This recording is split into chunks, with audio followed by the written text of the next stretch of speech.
Politika Indonesia merilis hasil survei terkait prediksi hasil akhir Pilkada DKI Jakarta 15 Februari nanti. Hasilnya pasangan Ahok Jarot dan Anies Sandi berpotensi memasuki 2 putaran. Hasil survei Carta Politika paslon Pilkada DKI Jakarta yang dinilai paling baik dalam menyampaikan pendapat dan gagasan serta paling bagus dalam program Basuki menempati posisi teratas yakni 38,7%, diikuti Jarot 35,1%.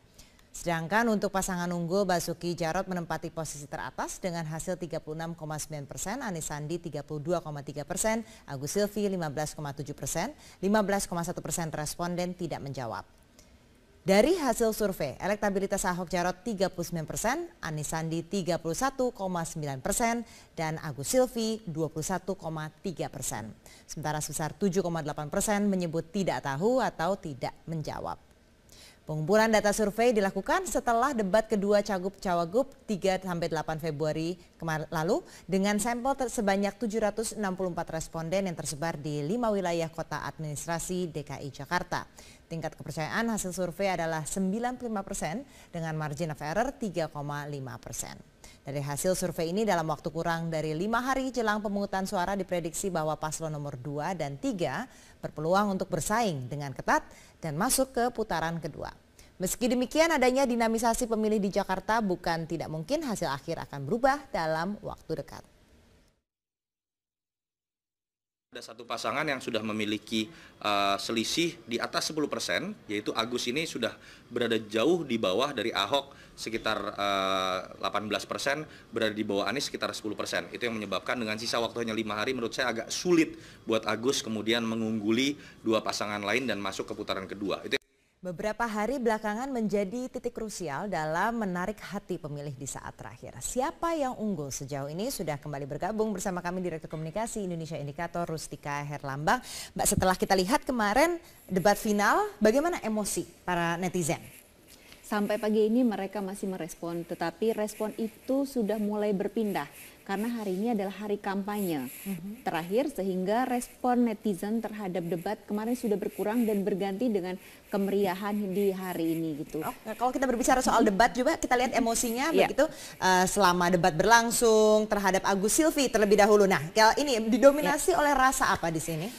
Jadi ketika kita bicara pada saat Agus Silvi itu emosi yang warna biru itu cukup mendominasi. Artinya apa tuh biru? Artinya biru itu adalah surprise, terkejut gitu, dan warna biru itu muncul dari depan sampai belakang gitu. Jadi ini terkejutnya artinya lebih negatif atau positif di sini? Lebih negatif karena mempertanyakan tentang kok Silvi tidak tahu data, kok Silvi kok tidak yang waktu itu di-kick sama Pak Ahok gitu. Kemudian juga salah satu hal yang dari awal kenapa birunya kuat adalah karena kenapa sih AHY baru muncul memperkenalkan diri sudah menyerang. Nah, itu adalah bagian dari netizen itu terkejut gitu. Oke, kita lihat kalau untuk Ahok Jarot sentimennya lebih didominasi selama perdebatan seperti apa tuh, Mbak? Nah, kalau Ahok Jarot itu, jadi kalau kita lihat warna kuning di atas itu cukup tinggi. Jadi mereka itu senang karena kan beberapa jawaban Ahok itu cukup membuat netizen tuh happy gitu loh.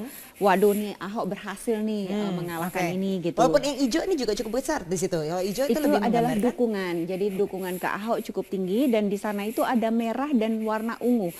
Merah dan ungu adalah emosi disgust dan atau kecewa dan juga emosi marah gitu. Marah terhadap Ahok atau marah terhadap yang menyerang Ahok di sini? Ada dua-duanya. Jadi satu, mereka yang menyerang adalah mereka mengatakan bahwa kenapa Ahok bilang fitnah. Ini kan video itu sudah viral kemana-mana gitu.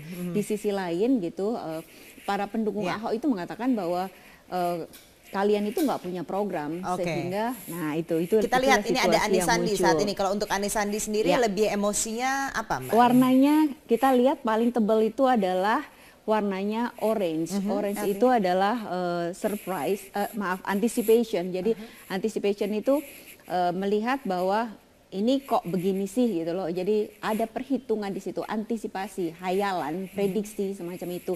Dan warna kuning itu sebenarnya dibentuk oleh emosi netizen terkait sama OKOC. Sampai OKOC itu masuk ke dalam salah satu trending topik Twitter di hari kemarin gitu. Dan ini kalau dilihat Mbak, ini sebenarnya apakah bisa menggambarkan apa ya emosi pada saat debat kemarin begitu, mereka lebih antisipasi melihat debat yang ketiga dibandingkan debat 1-2 begitu? Ya, kalau kita lihat emosi itu sudah muncul dari awal gitu ya. Sejak pagi mereka sudah siap-siap untuk nonton debat gitu, dan debat itu adalah suatu panggung gitu ya. Jadi orang yang telegenik gitu itu akan menjadi perhatian netizen gitu. Jadi telegenik itu adalah orang yang menarik di depan televisi seperti itu. Banyak nggak robotnya sebenarnya kalau kita lihat nih untuk yang kemarin? Nah, kita akan bisa lihat di situ di data, nanti kita bisa lihat bahwa ada beberapa data terkait dengan robot-robot di Pilkada DKI. Untuk di Agus Silvi sendiri banyak nggak nih kalau kita lihat yang botnya? Nah, kalau di Agus Silvi itu robotnya sejumlah 5.009, itu atau sekitar 16,8%. Kalau untuk Ahok? Untuk Ahok robotnya sebesar 12,2%. Jumlahnya 9.188. Sementara untuk Anies ada 14%, jumlahnya akunnya adalah 5.349. Oke, berarti masih lebih banyak memang yang benar-benar human yang ini ya. Betul. Nah, kita lihat untuk kontestasi 2017 ini kita juga punya datanya. Kalau dilihat dari sentimen netizen kemarin begitu, sebenarnya siapa yang unggul dalam debat?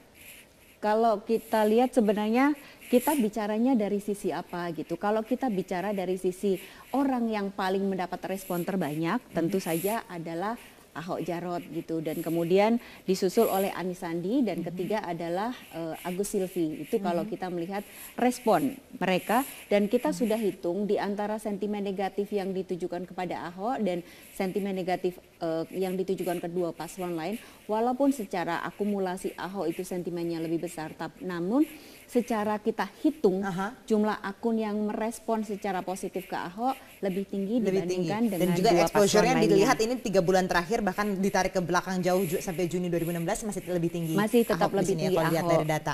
Betul. Oke. Kita lihat ini, kita bahas dulu deh soal kontestasi kandidat. Berapa kali kita juga sudah bahas, ini seberapa akurat Mbak kalau misalnya memang masih banyak exposure-nya, makin banyak exposure-nya itu makin bisa kemungkinan memang ini akan memenangkan kontestasi politik ini. Sangat besar kemungkinan, namun yang namanya politik itu sangat dinamis gitu. Dia direspon banyak orang, dan dalam situasi yang seperti apa, bagaimana persepsi publik terhadap orang ini gitu. Karena kalau misalnya saat ini kita melihat bahwa satu kasus itu tidak mempengaruhi preferensi publik, maka tidak menjadi masalah gitu, walaupun itu ada black campaign yang cukup besar gitu. Baik, oke Mbak Rustika Herlambang, terima kasih banyak sudah bergabung bersama kami. Kita akan kembali saat lagi, tetaplah bersama Metro hari ini.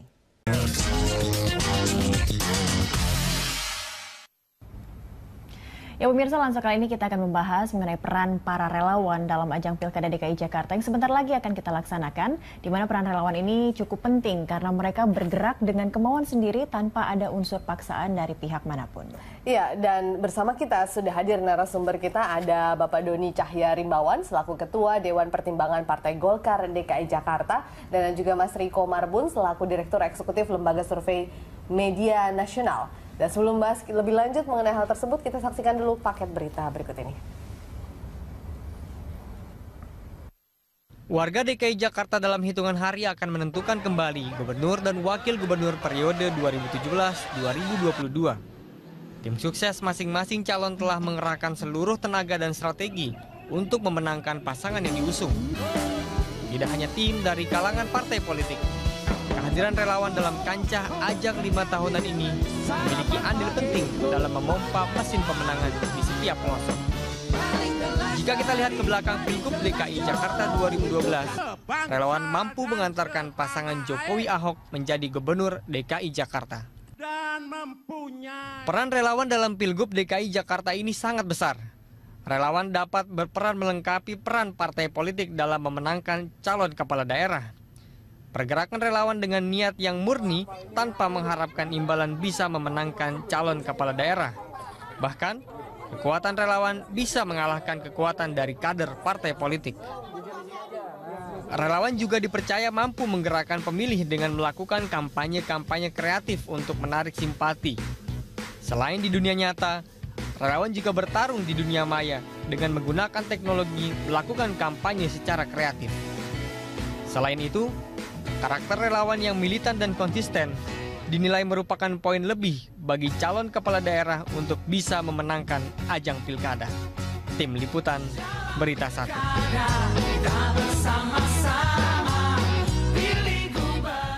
Orang tuh kalau udah punya relawan, Cakri, itu udah modal investasi. Betul sekali. Dan sebagai relawan, apapun siap dihadapi seperti itu ya, meskipun ngeluarin kalau dari barisannya di belakang nih, tinggal nunggu ya partai yang meminang siapa. Betul Ya, sekali. kan? Itu Kita langsung sapa dulu Pak Rimbawan ya saya panggilnya, atau Pak Doni, Pak Doni dan Mas Riko di sini. Ya, benar. Kita langsung saja bertanya dulu ke Pak Rimbawan ini. Ini sejauh ini kemudian kan dari Golkar ya, partai pendukung begitu. Bagaimana sih caranya kemudian memanage antara keinginan relawan dan juga partai politik ini Pak? Apalagi kan kita tahu relawan itu selalu bergerak dengan inisiatif sendiri juga, tapi partai juga kan pasti punya agenda terkait dengan calon yang diusung. Ya, Golkar ini kan kemarin dengan cara yang sudah baku ya, yaitu memakai struktur Golkar, yaitu kalau di bawah ada pimpinan kecamatan dan pimpinan kelurahan, PK atau PL. Cuman nampaknya kalau untuk di daerah Jakarta selama ini kami memandang kurang efektif. Kenapa? Karena memang di Golkar DKI ini anggota DPRD-nya hanya 9. Dan memang paling sulit sesungguhnya Golkar itu memenangkan pertarungan demi pertarungan di setiap pemilu itu di DKI. Bahwa Golkar secara nasional itu nomor 2 betul. Tetapi ada daerah-daerah yang sulit sesungguhnya. Salah satunya adalah Jakarta. Mungkin, Pak? Enggak, ini secara keseluruhan dulu. Secara keseluruhan Golkar itu memang agak sulit kalau di DKI ini. Nah, sekarang kita mengusung Pak Basuki ya, Pak Ahok dengan Pak Jarot. Nah, kenapa kita mengusung itu? Karena berdasarkan survei. Nah, survei ke apa yang diinginkan rakyat, itulah yang akan disuarakan Golkar sehingga kita menjadi salah satu partai pendukung. Nah, untuk mewujudkan itu kita harus membentuk 13.023 istilah di sini relawan ya, tapi kalau kita itu kader. Nah, 13.023 kader untuk mengawasi di setiap TPS di seluruh Jakarta. Artinya semua di bawah kontrol partai? Iya, betul. Di bawah kontrol Partai Golkar. Tadi kalau Bapak menyebutkan relawan ini juga bisa akhirnya nanti akan menjurus ke kader juga untuk sebuah partai untuk hal ini untuk Golkar sendiri seperti itu. Ya, begini. Karena kebetulan yang di dalam Pilkada Jakarta sekarang ini itu kan ada beberapa partai ya, Golkar, PDI, Nasdem, Hanura. Nah, kita sekarang memang kerja bareng. Yang dimaksud kader dan relawan di dalam saksi TPS itu kita melibatkan dari beberapa partai, tetapi yang terbanyak memang dari kader Golkar. Dari kader Golkar. Artinya ada di luar itu sebenarnya ya, ada, Pak Rimbawan. Itu bagaimana tuh koordinasi dengan relawan lain? Kita baik-baik saja. Artinya semua ikut yang aturan yang kita berikan dan seterusnya sesuai dengan kita, tidak ada masalah sesungguhnya. Baik. Ke Mas Riko.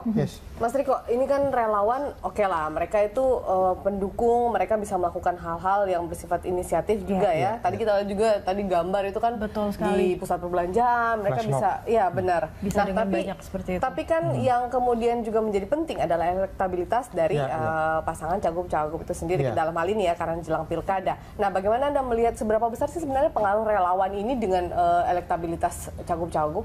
Jadi sebenarnya penggunaan relawan ini merupakan keniscayaan dalam kompetisi politik modern. Betul. Kalau kita bicara ingin memenangkan kompetisi, apakah itu pilkada atau pemilu, sebenarnya ada banyak faktor dan variabel yang dibutuhkan. Contohnya misalnya citra, ketokohan, dan mesin politik. Nah, sekarang mesin politik ini terbagi jadi 2.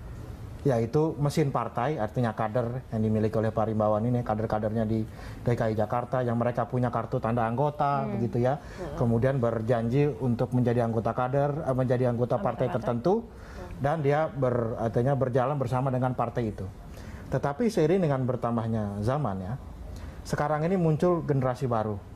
Yang sekarang itu dikenal dengan nama generasi milenial lah, begitu ya. Kalau kita tahu di Jakarta ini, itu jumlah orang muda generasi milenial ini itu jumlahnya besar sekali, hampir mendekati 40%.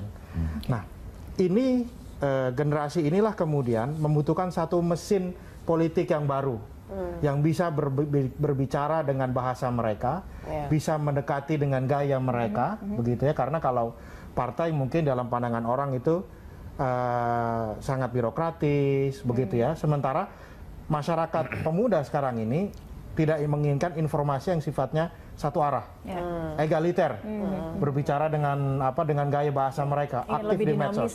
Ini peran ini yang kemudian diambil oleh relawan sebenarnya.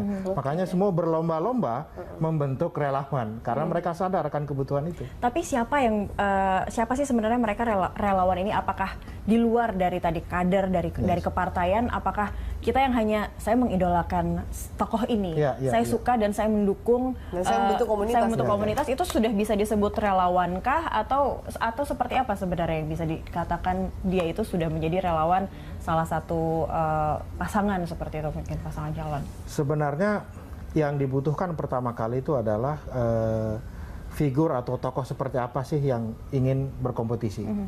Nah kemudian biasanya nanti ya berdasarkan pengalaman kita di lapangan itu nanti ada orang-orang yang bekerja untuk memasuki berbagai macam komunitas. Komunitas ini kan macam-macam. Ada komunitas hobi, ada komunitas olahraga, ada komunitas berdasarkan usia dan lain sebagainya ya.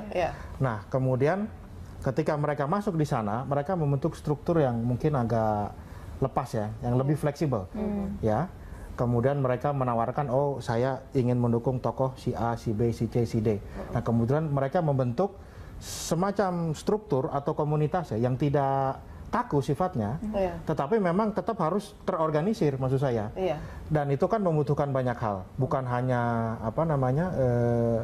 bukan hanya biaya saja gitu ya, tetapi juga membutuhkan misalnya diskusi yang berkelanjutan dan lain sebagainya. Jadi tetap saja pembentukan relawan itu sesuatu yang diinisiasi. Dan relawan ini artinya bisa langgeng terus, begitu seperti dalam kasus misalnya, contoh misalnya kita lihat relawannya Pak Jokowi begitu ya. Ada juga yang sudah selesai hajatan hilang begitu aja. Ada juga ini tergantung seberapa besar sebenarnya kekuatan politik yang ingin merekatkan para relawan tadi. Kalau ada yang awalnya relawan di salah satu tokoh atau pasangan lalu pindah ke yang lain, itu kita tidak bisa menyebutkan itu relawan atau ada pergeseran? Ada yang mereka ini uniknya generasi milenial ini begini, nggak bisa didikte mereka. Jadi tidak bisa didikte. Jadi ini sangat sangat fluid ya. Tetapi kelebihan dari relawan ini adalah satu yang jelas mereka memang bukan tenaga profesional begitu ya. Tentu butuh transportasi dan lain sebagainya, tetapi mereka akan all out memberikan apa yang mereka punya kalau mereka memang yakin bahwa ini adalah figur yang pantas mereka dukung, begitu maksud saya. Jadi mereka akan all out. Saya potong, tergantung kekuatan figurnya juga? Ya itu pasti, itu udah pasti. Jadi relawan ini mereka biasanya punya ketertarikan kepada figur misalnya, apakah mungkin karena figur yang dianggap tegas, apakah mungkin figur yang dianggap down to earth misalnya, apakah figurnya yang dianggap ramah. Nah itu masing-masing punya fansnya masing-masing lah, kurang lebih begitu. Tapi kalau Mas Riko melihat untuk generasi milenial kali ini, apa sih yang keistimewaan yang dimiliki seorang figur itu yang mudah menjadi magnet mereka? Kolokial ya istilahnya kemampuan mereka kemampuan untuk berbaur lah. Karena karakter dari masyarakat dari generasi milenial ini yang egaliter. Jadi mereka itu ingin ketemu dengan calon tanpa batas dan sekat. Dan bisa berkomunikasi bisa berkomunikasi dengan gaya bahasa mereka, tidak menyuruh-nyuruh begitu ya. Bahkan mungkin bisa hang out atau gaul bersama mereka, bisa main gitar, bisa nyanyi, bisa macam-macam lah. Itu biasanya generasi milenial ini lebih suka dengan figur-figur yang seperti itu. Makanya old school politics itu sudah nggak laku lagi. Nah, bagaimana nanti Golkar sendiri untuk merawat para relawan mereka untuk terus bisa mendukung pasangan yang akan diusung? Kita akan jawab di segmen berikutnya. Pemirsa, tetap bersama kami di Lunch Talk, kami segera kembali.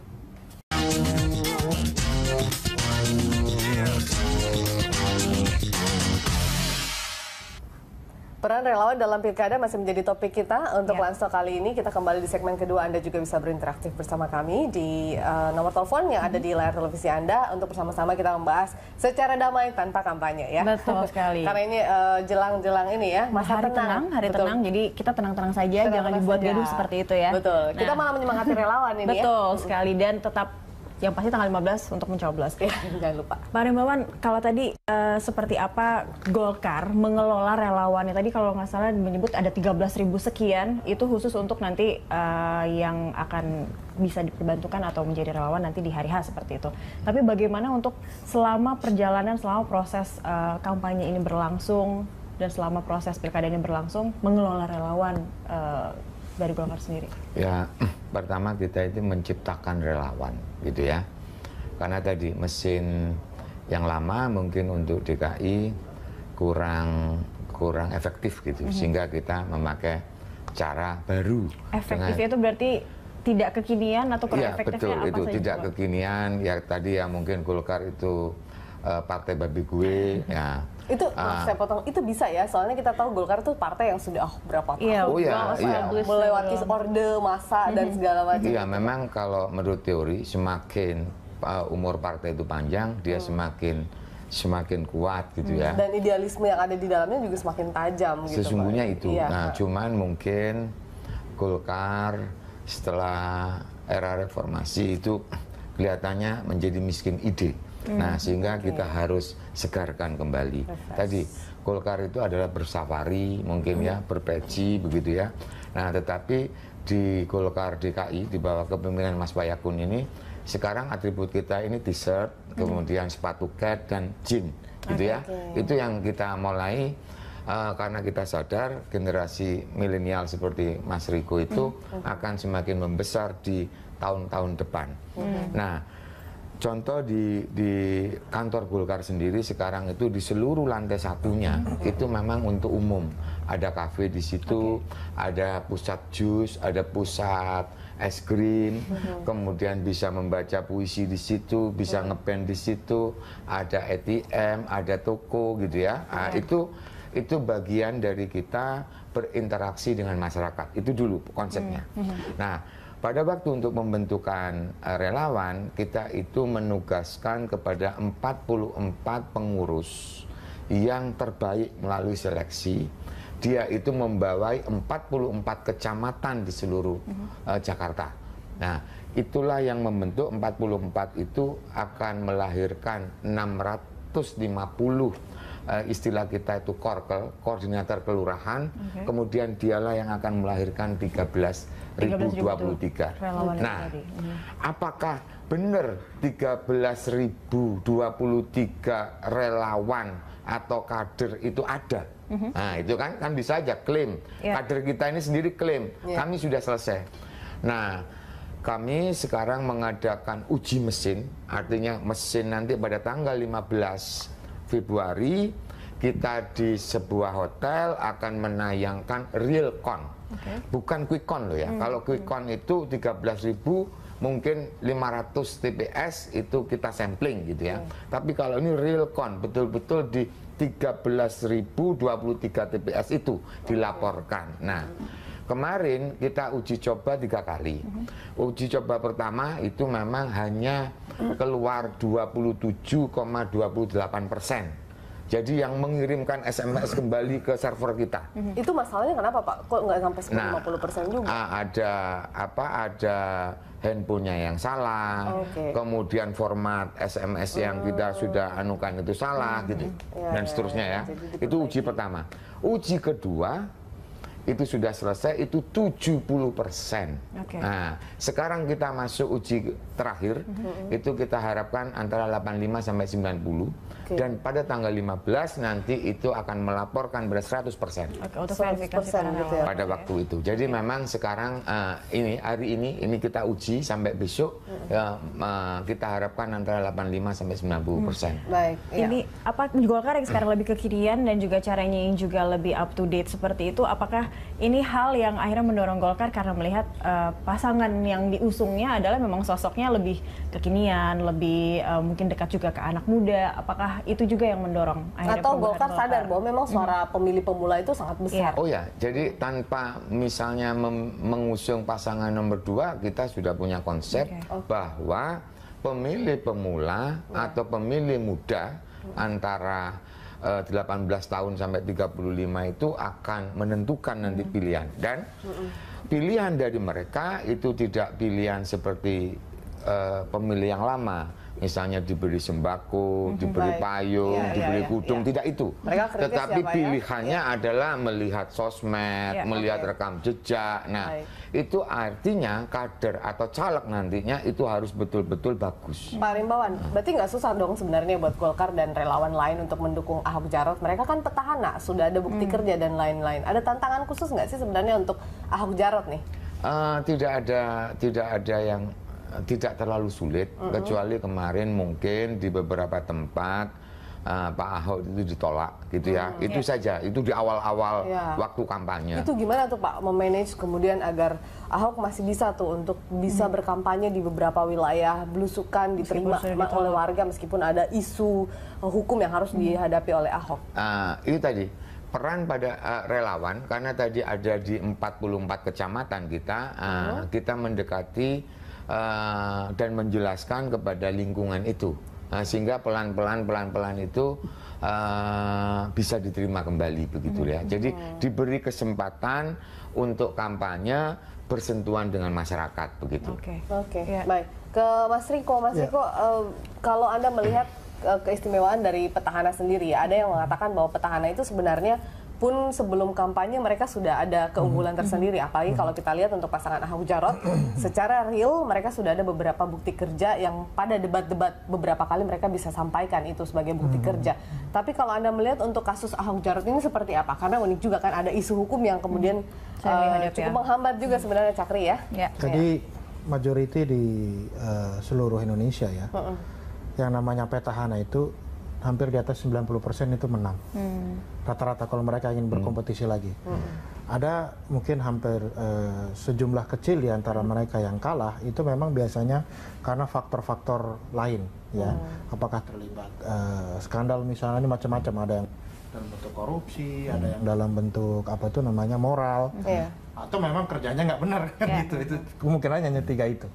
Nah, untuk kasus untuk konteks pilkada sekarang ini memang kalau dari berbagai macam survei yang kita lakukan, termasuk yang kami lakukan sendiri, sebenarnya tingkat kepuasan terhadap kinerja Pak Ahok ini relatif baik ya. Ada di atas 50%, dan itu buruk itu biasanya di bawah 50% ya. Itu bisa kita katakan buruk. Tapi Pak Ahok ini angkanya mungkin ada yang 60%, ada yang 70%. Tetapi yang patut diingat adalah orang itu memilih itu karena dua alasan. Satu, faktor rasional. Faktor rasional itu jagoan saya ini kerjanya bagus, langkah-langkahnya tepat, saya merasa kebijakan dia baik buat saya. Tetapi ada juga faktor non rasional. Itu yang kita lihat akhir-akhir ini. Non rasional itu saya milih orang karena saya suka sama dia. Saya milih orang karena dia ini cakep nih kayaknya. Itu kurang lebih begitu. Nah, dalam konteks ini mungkin seperti yang kita lihat di debat itu, faktor personality ini yang kemudian menjadi batu sandungan dan sempat membuat angka elektabilitas Pak Ahok itu turun, walaupun akhir-akhir ini kan beliau rebound kembali ke atas.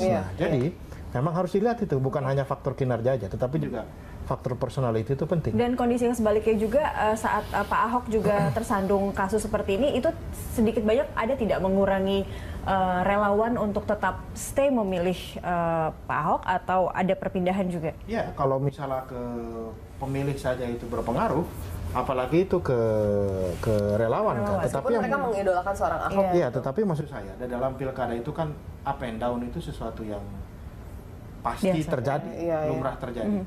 Nah, kalau misalnya kita pernah berkaca, pernah melihat, membaca gitu ya beberapa bulan yang lalu, ini kan faktor relawan itu sendiri sempat menjadi perbincangan yang mungkin agak panas ya, yang kasus 1 juta KTP dan aliran dana dan lain sebagainya kan. Nah, jadi ini sebenarnya sangat tergantung dari bagaimana orang-orang seperti Pak Rimbawan ini mengkonsolidasi relawan itu sendiri dan kemudian mengantisipasi dinamika sosial politik yang mungkin terjadi.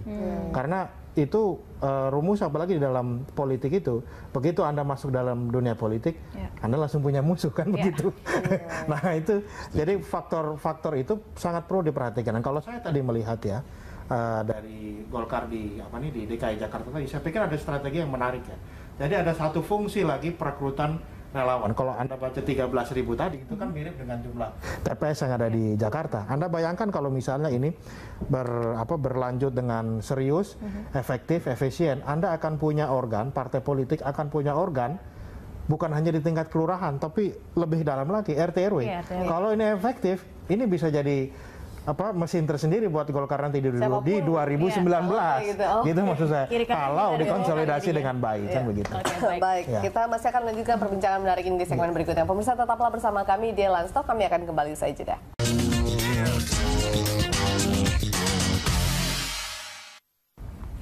Ya, kembali di Lanstock, pemirsa, peran relawan dalam pilkada. Perbincangannya juga semakin seru seperti itu ya, Via. Kita kalau tadi ada 13.000 dan mungkin di setiap RT RW sudah akan ada relawan khusus untuk dari Golkar sendiri.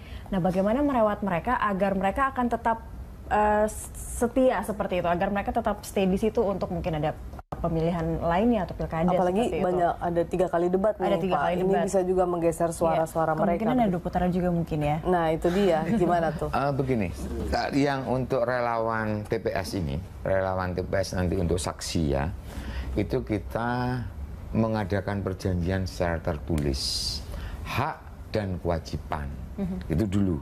Jadi haknya itu teman-teman relawan akan mendapat transport. Transport bukan money politik loh ya, kita tertulis nih. Nah, itu masing-masing relawan mendapat 250.000 pada waktu posisi di tanggal 15 di TPS. Nah, dengan uang pulsa gitu 100.000 itu yang kita berikan ya. Ini karena mereka harus intens berkomunikasi. Betul, betul. Nah, pertanyaannya adalah setelah pilkada ini selesai, apakah kita mampu merawatnya?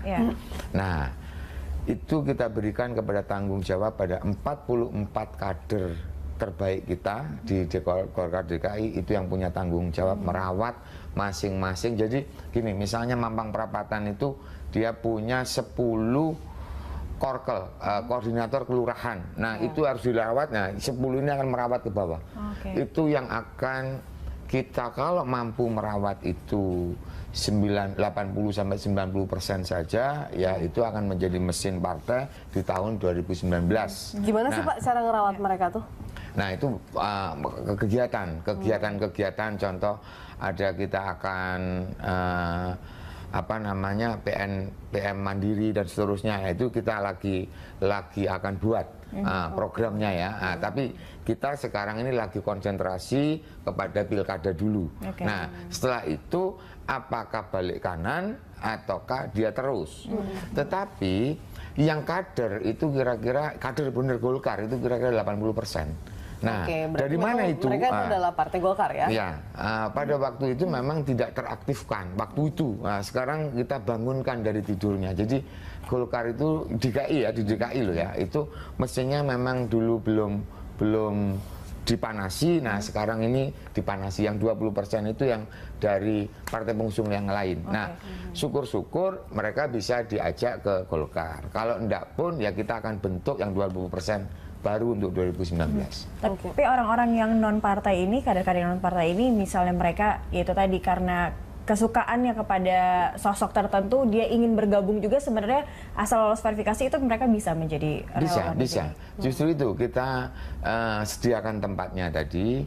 Tempatnya adalah Golkar itu sudah terbuka, mulai dari laporan keuangannya, mulai tadi Pak Riko Marbun bilang ada komunikasi 2 arah, kita berbicara, dia bisa kita dengarkan dan seterusnya kan, itu kan.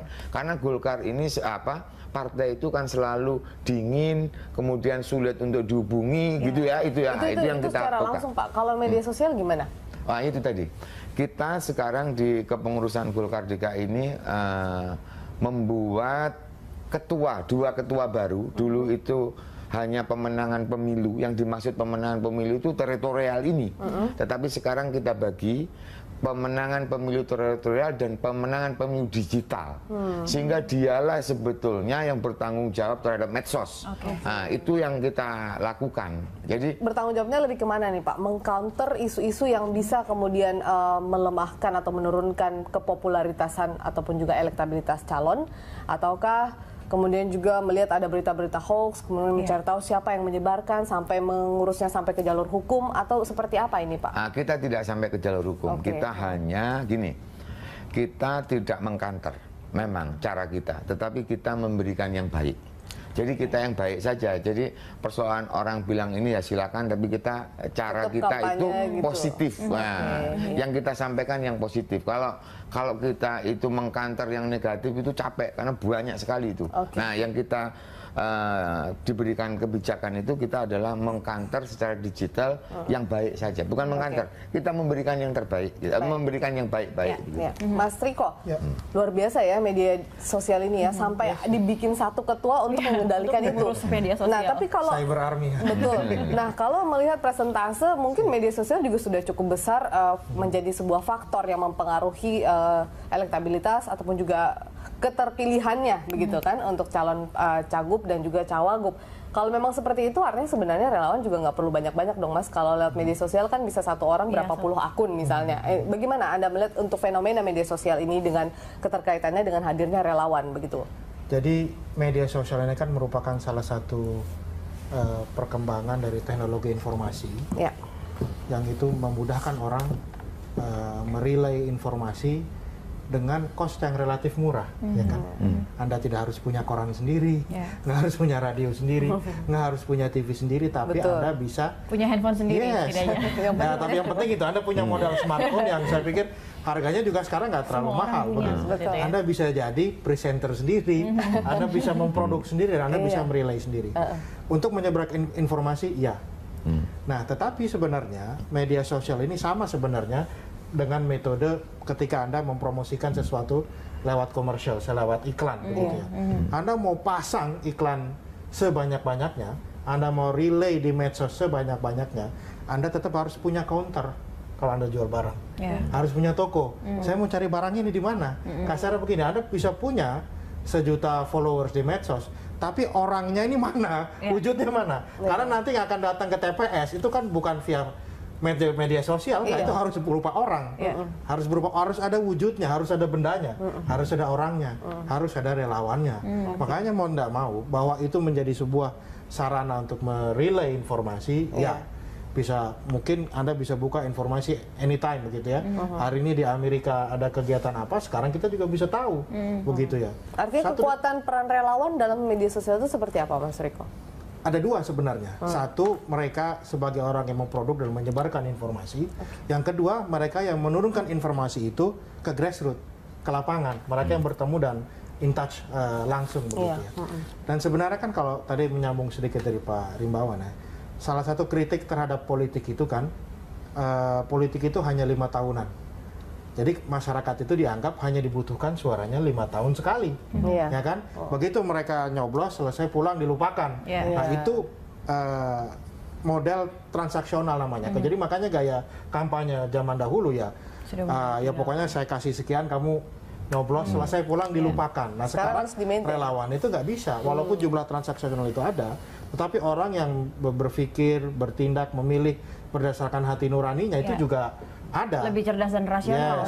Itu juga ada maksud saya. Nah ini yang sebenarnya tadi tantangannya, bagaimana cara Anda merawat si relawan ini dengan banyak kegiatan, dengan komunikasi, tidak hanya melulukan uang sih, tapi maksud saya dengan kebersamaan gitu ya. Mungkin itu bisa berlangsung. Tapi Mas Riko melihat relawan-relawan yang sekarang ada banyak seperti ini, mereka sudah cukup melek literasi teknologi digital dan juga politik tidak sih? Karena ada juga hantaman-hantaman hoax seperti itu. Mungkin yang kita tidak tahu, relawan-relawan juga banyak yang mungkin menggunakan medsos mereka untuk ya saling memprovokasi juga, kita tidak tahu seperti itu apa yang mereka lakukan. Saking militannya, saking ngefansnya dan mendukung pasangan yang mereka idolakan seperti itu. Jadi kalau kita lihat ya, relawan ini memang ada karakter dan tipenya ya. Kalau bicara tadi tentang bagaimana saking fanatika mereka di media sosial, jadi ada banyak tipe relawan ya.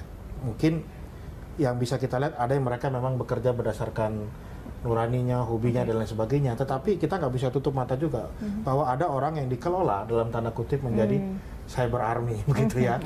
Pasukan dalam arti mereka memproduksi, menyebarkan berita yang negatif dan itu terstruktur dan sistematis. Inilah mungkin dalam bahasa kita relawan hitam lah kurang lebih ya. Yang begini-begini ini juga ada. Sama seperti ketika misalnya Anda bicara tentang demonstrasi. Demonstrasi itu bagian dari demokrasi. Ketika Anda mau unjuk rasa, iya. Tetapi ada juga demonstran bayaran, sama aja. Relawan juga begitu. Nah, tetapi itu nanti ujinya ada di masyarakat. Kalau Anda misalnya lebih mementingkan uang, begitu ya, Anda menggunakan cara-cara yang tidak benar, tidak baik, itu pasti masyarakat juga akan mereject begitu ya. Tapi pastinya partai politik punya antisipasi terkait hal tersebut. Nanti kita tanyakan ke Pak Rimbawan apa saja kemudian upaya dari Golkar sendiri untuk mengantisipasi adanya penyusup. Seperti itu mungkin. Ya, pemirsa tetap bersama kami di Live Talk.